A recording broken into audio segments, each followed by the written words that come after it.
രാഹുൽ മാങ്കൂട്ടം രാജിവെക്കണമെന്നുള്ള ആവശ്യമായിരുന്നു ഇന്നലെ കോൺഗ്രസ് നേതാക്കളൊക്കെ ഉന്നയിച്ചിരുന്നെങ്കിൽ ഇന്ന് അതിൽ നിന്ന് അല്പം അയയുന്നുണ്ട്. രാഹുൽ മാങ്കൂട്ടം MLA സ്ഥാനം രാജിവെക്കേണ്ടതില്ല അല്ലെങ്കിൽ വെച്ചേക്കില്ല എന്നുള്ള കാര്യങ്ങളാണ് പുറത്തുവരുന്നത്. രാഹുലിനെ പാർട്ടിയിൽ നിന്നും സസ്പെൻഡ് ചെയ്യാനാണ് നീക്കം.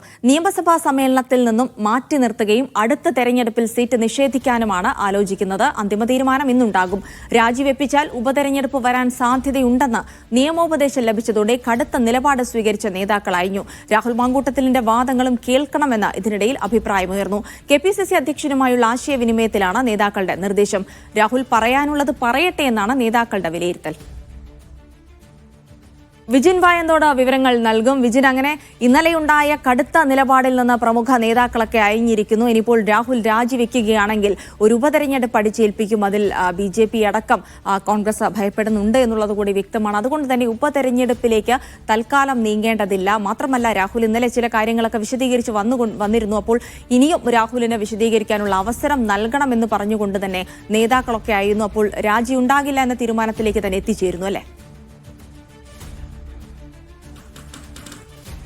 ഇന്നലെ പ്രതിപക്ഷ നേതാവ് ഉൾപ്പെടെയുള്ള മുതിർന്ന നേതാക്കൾ എല്ലാവരും എടുത്തിരുന്ന നിലപാടെന്ന് പറയുന്നത് രാഹുൽ രാജിവെക്കണം എന്നുള്ളത് തന്നെയാണ്. കർശനമായ നിലയിൽ ഇക്കാര്യത്തിൽ പാർട്ടി ഇടപെടണം എന്നുള്ള നിലപാടായിരുന്നു VD സതീശനും ഒപ്പം തന്നെ മുതിർന്ന നേതാക്കളും വനിതാ നേതാക്കളും ഉൾപ്പെടെയുള്ളവർ സ്വീകരിച്ചത്. പക്ഷേ ഇന്ന് ആകുമ്പോഴത്തേക്ക് അതിൽ കാര്യങ്ങൾ ചെറുതായി മാറുന്നു എന്നുള്ളത് തന്നെയാണ് ഇപ്പോൾ വ്യക്തമാകുന്നത്. കാരണം രാജിവെച്ചാൽ അത് ഒരു ഉപതെരഞ്ഞെടുപ്പിലേക്ക് പോകാനുള്ള സാധ്യതയുണ്ട്. നിലവിൽ നിയമോപദേശം ഒക്കെ ലഭിച്ചിരിക്കുന്നത് ഇനി മാസങ്ങൾ മാത്രമാണ് നിയമസഭാ തെരഞ്ഞെടുപ്പിന് ഉള്ളത്. അതുകൊണ്ട് ഇങ്ങനെയൊരു ഉപതെരഞ്ഞെടുപ്പിലേക്ക് ഒരു പക്ഷേ കടക്കില്ല എന്നുള്ള തരത്തിലുള്ള നിയമോപദേശങ്ങൾ ലഭിച്ചിരുന്നു. പക്ഷേ അതൊക്കെ മറികടന്ന് തെരഞ്ഞെടുപ്പ് കമ്മീഷൻ ഏതെങ്കിലും നിലയിൽ ഒരു ഉപതെരഞ്ഞെടുപ്പിലേക്ക് പോയാൽ അത് ഒരുപക്ഷേ കോൺഗ്രസിനും UDF-നും വലിയ ക്ഷീണമുണ്ടാക്കും എന്നുള്ള വിലയിരുത്തലാണ് നിലവിൽ കോൺഗ്രസ് നേതാക്കൾ തന്നെ നടത്തിയിരിക്കുന്നത്. അതിന്റെ അടിസ്ഥാനത്തിലാണ് രാജി എന്നുള്ളത് മാറ്റി നിർത്തിയുള്ള മറ്റ് നടപടികൾ ആലോചിക്കാം.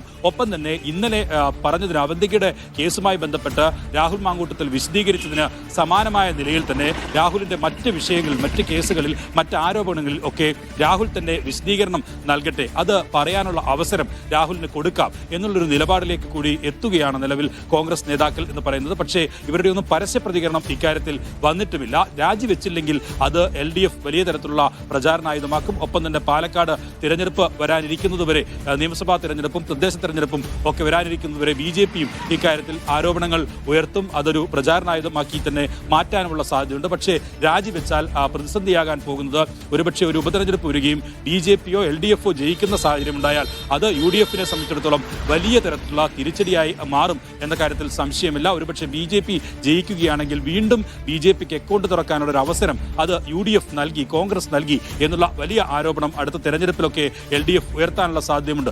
ഇങ്ങനെയുള്ള പലതരത്തിലുള്ള രാഷ്ട്രീയ സാഹചര്യങ്ങൾ ഒക്കെ കണക്കുകൂട്ടി അങ്ങനെയാണ് ഒരു തീരുമാനത്തിലേക്ക് ഇപ്പോൾ നിലവിൽ കോൺഗ്രസ് നേതാക്കൾ എത്തുന്നത് എന്നുള്ളതാണ് മനസ്സിലാക്കാൻ കഴിയുന്നത്. രാജി ഒഴിച്ചുള്ള മറ്റ് കടുത്ത നടപടികളിലേക്ക് തന്നെ പോകാം. ഒപ്പം തന്നെ പൊതുജനങ്ങൾക്കിടയിൽ രാഹുൽ ഇക്കാര്യത്തിലുള്ള വിശദീകരണം നൽകട്ടെ. ഒറ്റ കാര്യത്തിൽ മാത്രം വിശദീകരണം നൽകിയാൽ പോരാ. തുടരെ വന്നിട്ടുള്ള ആരോപണങ്ങളുണ്ട്, ഓഡിയോ സന്ദേശം ഉൾപ്പെടെയുണ്ട്, മറ്റ് വാട്സപ്പ് ചാറ്റുകളുണ്ട്. അങ്ങനെയുള്ള വിഷയങ്ങളിൽ ഒക്കെ കൃത്യമായി ഒരു വിശദീകരണം രാഹുലിന്റെ ഭാഗത്തുനിന്ന് ഉണ്ടാകട്ടെ എന്നുള്ള നിലപാടിലേക്ക് പോകുന്നു. മറ്റൊരു വിഭാഗം പറയുന്ന കാര്യമെന്ന് പറയുന്നത് അത് നിലവിൽ ഇതുവരെയും നിയമ നടപടികളിലേക്ക് അവന്തികയല്ലാതെ മറ്റാരും പോയിട്ടില്ല.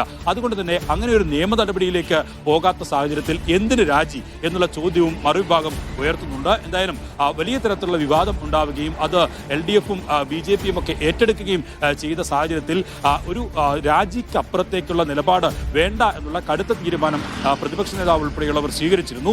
ഇവർ ഒക്കെ അയഞ്ഞ സാഹചര്യത്തിൽ രാഹുലിന് കൂടുതൽ സമയം ലഭിക്കുന്നു എന്നുള്ളത് തന്നെയാണ് ഒരുപക്ഷെ ഈ ആരോപണം ഉയർത്തിയ വനിതകളുമായി, ഒപ്പം തന്നെ പുറത്തു വന്ന വാട്സപ്പ് ചാറ്റിലും ഒപ്പം തന്നെ ഓഡിയോ സന്ദേശത്തിലും ഒക്കെ ഉണ്ടായിരുന്ന പെൺകുട്ടികളുമായി ഒക്കെ സംസാരിച്ച് ഒരുപക്ഷെ പ്രശ്നം ഒരു നിയമ നടപടിയിലേക്ക് എത്താതെ തീർക്കാനുള്ള അവസരം ഒരുപക്ഷെ രാഹുലിന് ലഭിക്കാനുള്ള സാധ്യത ഉണ്ട് എന്നുള്ളതാണ് ഇപ്പോൾ മനസ്സിലാക്കുന്നത്. അത് എങ്ങനെ രാഹുൽ കൊണ്ടുപോകുന്നു എന്നുള്ളതാണ് അറിയേണ്ടത്. എന്തായാലും നിലവിൽ ഇന്നിനിപ്പോൾ പ്രതികരണങ്ങൾ വരാനിരിക്കുന്നതേ ഉള്ളൂ. രാഷ്ട്രീയകാര്യ സമിതി സമിതി അംഗങ്ങളുമായി KPCC പ്രസിഡന്റ് സംസാരിച്ചിട്ടുണ്ട് കഴിഞ്ഞ ദിവസം. അതിലാണ് ഇങ്ങനെയൊരു കടുത്ത രാജി എന്നുള്ള നിലപാട് മാറ്റി മറ്റു തരത്തിൽ സസ്പെൻഷൻ നടപടിയോ ഒപ്പം തന്നെ ഈ നിയമസഭാ സമ്മേളനത്തിൽ നിന്ന് മാറ്റി നിർത്തി മുമ്പോട്ട് പോകാനുള്ള ഒരു തീരുമാനത്തിലേക്കോ ഒക്കെ എത്താനുള്ള ഒരു ആലോചന നിലവിൽ കോൺഗ്രസിൽ നടത്തിക്കൊണ്ടിരിക്കുന്നത്.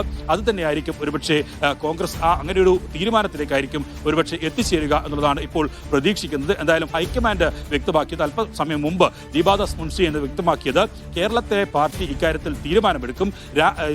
യൂത്ത് കോൺഗ്രസ് പ്രസിഡന്റ് സ്ഥാനത്ത് നിന്ന് ഉള്ള രാജി അത് കൃത്യമായ നിലപാടായിരുന്നു. പക്ഷേ അതിനപ്പുറമുള്ള തീരുമാനങ്ങൾ കോൺഗ്രസ് നേതൃത്വം തന്നെ കൈക്കൊള്ളട്ടെ എന്നുള്ള തീരുമാനമാണ് നിലവിൽ ഹൈക്കമാൻഡും സ്വീകരിച്ചിരിക്കുന്നത് എന്നുള്ളതാണ്. അതിന്റെ അടിസ്ഥാനത്തിൽ ഒരുപക്ഷെ ഈ നേതാക്കൾ ഒരു നിലപാടിൽ അയവ് വരുത്തുകയും രാജി അല്ലാതെ മറ്റ് നിലപാടുകളിലേക്ക് പോകാനുള്ള സാധ്യതയാണ് നിലവിൽ കാണുന്നത്. ജിൽസ്.